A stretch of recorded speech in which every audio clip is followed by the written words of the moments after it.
Most people don't fail because they lack talent. They fail because they refuse to risk discomfort. They cling to stability like it's a life raft, and then they drown slowly in the fog of everything is fine. You know the feeling. You wake up, you keep doing the same safe things, you tell yourself you're building something, and somehow your life stays small. Not broken, not collapsing, just staying the same, like a room with no windows. That's what stability becomes when it turns into a contract you never read. Today, I'm going to tell you the truth your comfort wants to hide. Stability is not the same thing as stability in a goal. One is structure that supports growth. The other is sedation. One helps you reach. The other keeps you from ever needing to reach. And if you're watching this, it probably means your brain already suspects it. You feel a quiet dissatisfaction, not loud enough to ruin your day, not honest enough to become action. You've been negotiating with yourself for years. This video is the moment you stop negotiating. Let's start with the uncomfortable baseline. Your future is not decided by your potential. Potential is just a shiny excuse. What decides your fate is your thinking pattern and your daily habits. Talent is the visible part of a mountain. The real weight is underneath. Your tolerance for stress, your willingness to fail publicly, your discipline when nobody is impressed, and your ability to keep going when emotions beg you to stop. You can be smart and still waste your life. You can learn fast and still choose the easy path that never asks you to sharpen, because the problem rarely looks like stupidity. It looks like self-protection. It looks like I'm being realistic. It looks like I'm not that kind of person. It looks like I need to be careful. Careful, safe, stable. These words are beautiful until you realize what they're doing. They turn fear into a lifestyle. They turn avoidance into a personality. They turn your inner cowardice into a respectable brand. Here's the harsh part. Many people never touch their potential not because they're incapable, but because they are weak in one specific way. They prefer illusions to reality. They hide behind the mask of stability to avoid confronting their own helplessness when life gets hard. They do not want growth. They want relief. And that's why stability has become a trap. Stability in a goal means you build foundations that allow movement. You study, you practice, you save money, you improve skills, you repeat the difficult work until it becomes normal. This kind of stability looks boring, but it's alive. It increases your options. It makes you stronger, not smaller. Stability in a trap means you stop improving because you found comfort. You choose routines that protect your identity instead of challenging your ability. You make decisions that keep your ego intact. You avoid the activities that might expose you. This trap is sweet at first. It feels like peace. It feels like maturity. It feels like you're adulting. But it's actually a slow execution. You get calmer while your life gets narrower. You get more predictable while your dreams become less believable. People don't notice because nothing explodes. There's no dramatic movie scene where everything burns down. It's worse than that. It's a gradual anesthesia. You wake up 10 years later and realize you're not aging. You're shrinking. Let me put it in a way your mind will recognize instantly. Some of you are already living like you're 50, not because you have to, because you chose safety so early that curiosity died. When you were 20, you made reasonable decisions that removed uncertainty. But uncertainty is where you learn. You didn't take the leap, you took the leash. So at 30, you look around and you feel like an undercover actor. You're in your own life, but you don't own it. You watch time pass like it belongs to someone else. You count money like a prisoner counts days. You tell yourself you're grateful. You even believe it. But gratitude doesn't always mean the soul is free. Sometimes gratitude means you've resigned. The trap is not just what you do. The trap is why you do it. The trap is the hidden bargain. You trade your future for your present comfort. And then you wonder why your life feels empty even though you're doing fine. Now, let's get surgical. If you want to understand stability as a trap, you need to recognize the 5 patterns that create it. These aren't villains outside you. These are choices inside you that you've made so often they became identity. You might not call them self-sabotage. You might call them personality traits. But behavior is behavior. Labels don't change outcomes. The first trap is setting your goals too low. Not low in a humble way, low in a fearful way. People who do this treat stability as the destination. They don't want a higher mountain. They want a safe parking lot. They pick jobs that don't require reinvention. They pick lifestyles with minimal risk, minimal failure, minimal surprise. They want enough money to consume, enough security to sleep, enough safety to avoid embarrassment. At first it works. You get the dopamine of "I'm okay." You get applause from people who love conformity. You get a kind of social approval that comes from being predictable. But the price is paid quietly in stolen time. When you're young, you should be making mistakes that teach you how to move through uncertainty. Instead, you live like your peak has already happened. You become a spectator of other people's growth. You tell yourself you'll start later, after you feel ready. Later turns into years. Then you wake up and realize you're living like someone older, not wiser, just older. Your curiosity shrinks, your ambitions become smaller until they can fit inside your fear. At some point, you see friends who chose difficulty. You see them building something real. You tell yourself it's because they're luckier or more talented. But the truth is simpler and crueler. They chose harder paths earlier. They chose learning over comfort. They chose risk over the illusion of control. Low goals are not just ambitions, they're cages, and you built them with your own hands. The second trap is worshiping idols until you lose your own judgment. This is more common than people admit. Some people never build their thinking. They rent it. They read a few famous books because the author is popular. They listen to a hot personality because the internet claps. They collect quotes copied from social media like they're universal laws. They treat other people's thoughts as if they're verified truth. Their world becomes decided by likes, by logos, by praise from media, by the shine of recognition. They default to what's applauded. If something is celebrated widely, they assume it must be correct. They don't ask, is it true? They ask, is it trending? This is not wisdom. It's borrowed authority. Real thinking starts the moment you separate your identity from someone else's brand. The moment you stop asking, who said it, and start asking, does it fit reality? Does it fit me? Can I argue with it? People without independent judgment live in a shadow. They become a replica with nice clothing. They don't just copy ideas, they copy the emotional reactions. They copy the certainty. They copy the confidence of others while their own foundation stays hollow. The scariest part is not that they idolize the wrong person. The scariest part is that they've never had the courage to become fully themselves. They've never tested their beliefs against their own experiences, so when life hurts, they panic. Because their worldview was never built for pain. It was built for applause.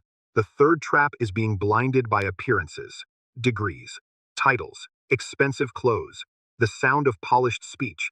The confidence that comes from looking successful, not being successful. Some people treat the surface like proof of value. They see a suit and assume competence. They hear fluent talk and assume intelligence. They watch how someone performs and forget to ask what they actually produce. This is how you end up being guided by people who know how to act, not people who know how to do. You let presentation replace evidence. You let branding replace track record.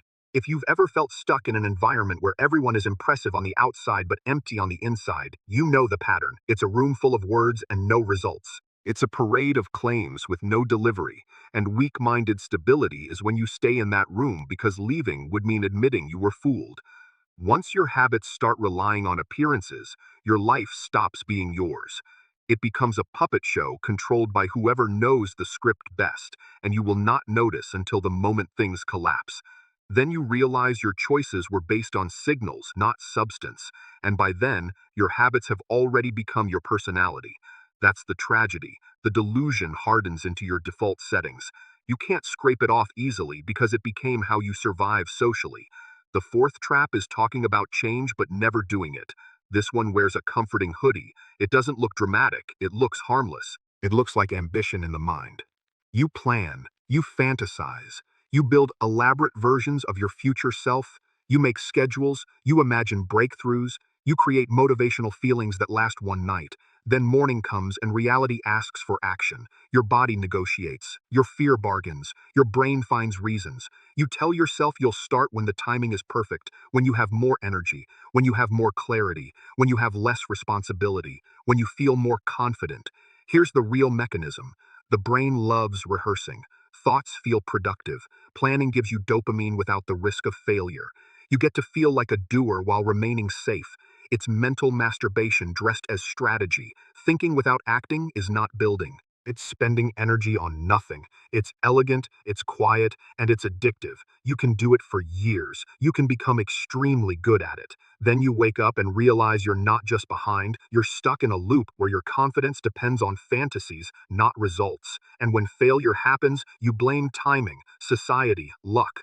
bad circumstances, but the real problem is simpler. You didn't invest in the work that would have turned your intention into identity. You never gave yourself enough repetitions to prove to your brain that you can survive discomfort. So your desire stays desire, your dreams stay dreams. The fifth trap is wanting success, but refusing the cost. This group is the largest, and it's also the most pitiful because they don't look dangerous, they look sincere.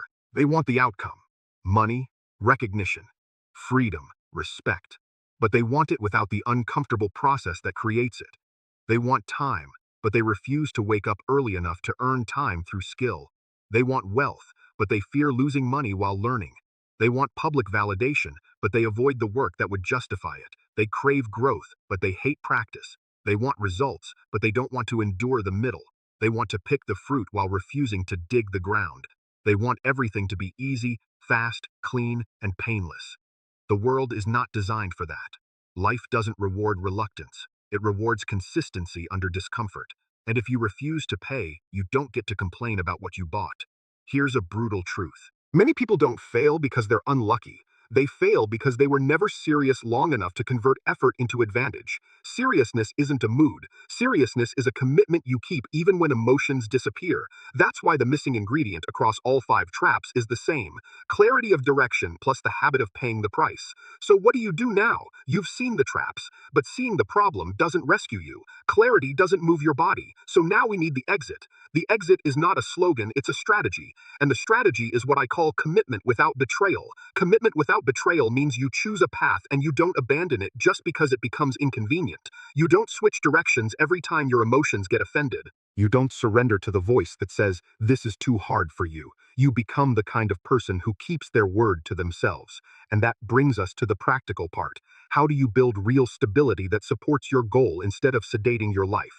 How do you become consistent without lying to yourself? First, stop being safe too early. Safety is the favorite story of people who fear competence. It sounds mature, but it often disguises avoidance. I'm being prudent. I'm minimizing risk. I'm not rushing. Yes, sometimes prudence is wise, but most of the time it's cowardice in a suit. If you only chase stable comfort, you create a situation where your life has no real armor. You might have financial stability today, but without skill growth, you have no protection against a layoff, a recession, or a health crisis. You are stable until you aren't, and psychologically, you become dependent on external guarantees. Your confidence stops being internal. It becomes borrowed from the environment. When the environment changes, you panic. Now add the generational flavor to this. Many people were raised with conditional love. You get approval if you behave, if you obey, if you don't cause trouble. So their entire adult life becomes an attempt to maintain approval by avoiding discomfort. They never learned that growth sometimes requires embarrassment. They never learned that failure doesn't kill you. It only reveals what you need to strengthen. If you're still young, this is your window. Use it. Fall. Learn. Get bruised. Acquire scars that actually mean something. Scars are proof that you risked. Proof that you didn't just observe your life. Proof that you can recover. Too many people wait for a perfect time to try. But perfect time is a fantasy the fear invented. There is no perfect time. If you don't act while you're not ready, you'll never become ready. Read that again. Read it until it stings. If you require readiness before action, you are choosing slow death. Action creates readiness, not the other way around. Second, respect critical thinking, especially when your mind wants to worship. Critical thinking is not cynicism. It's a survival skill.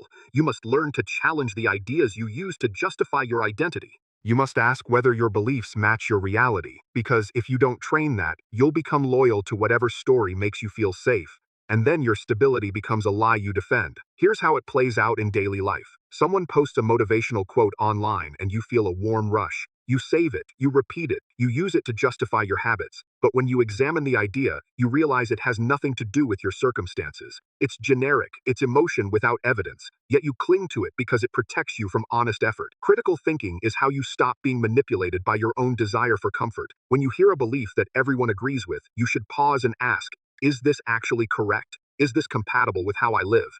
Can I test it? If you cannot test it, it's probably not wisdom, it's decoration. The person who is committed does not outsource thinking. They build beliefs from lived experience. They adjust based on results. They accept that certainty is earned, not granted. Third, learn to look through the surface. This is one of the hardest skills for people who crave approval, because looking through surfaces means you will sometimes admit that the shiny things you chased were not the source of your desired life. It means you will realize that someone can look powerful while being empty. Someone can sound confident while being incompetent. A product can be marketed brilliantly while failing in daily use. A person can post carefully curated achievements while having no discipline behind the scenes. If you only watch the outer layer, you will be seduced by people who are good at performing stability, not building it. So train your attention. Don't ask what someone says, ask what they do repeatedly. Don't ask what they claim, ask what outcomes they consistently deliver. Don't ask how they behave in interviews, ask how they behave under pressure. This is where the hidden self reveals itself. When you can't look through the surface, you're not weak because you're naive. You're weak because you want someone else's approval more than you want truth. And truth might cost you relationships. It might cost you comfort. It might cost you the illusion that you chose correctly. But once you see through the surface, you stop being controlled. You become more stable because your decisions are